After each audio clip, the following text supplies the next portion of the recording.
At them. She readied herself, excited for how this round would turn out.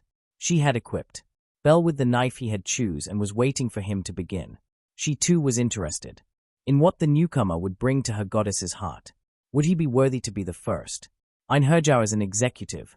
It was no secret, but every familiar member under level 4 knew that Freya was looking for the perfect lover. While she enjoyed all her children in bed, she sought someone to be viewed as her husband. And one lucky Einherjar was going to be it. There were lots of level 2 and level 1 Einherjars, with a few level 3s being vice executives. Her standard for a husband was shrouded in mystery. But it was well known that once a familiar member became level 4, that they would be promoted to executive and go deeper into the dungeon, as well as be tasked with missions from their goddess. Missions that often ended with reward. And in the history of the Freya Familia, only the Valkyries had risen to the rank of executive.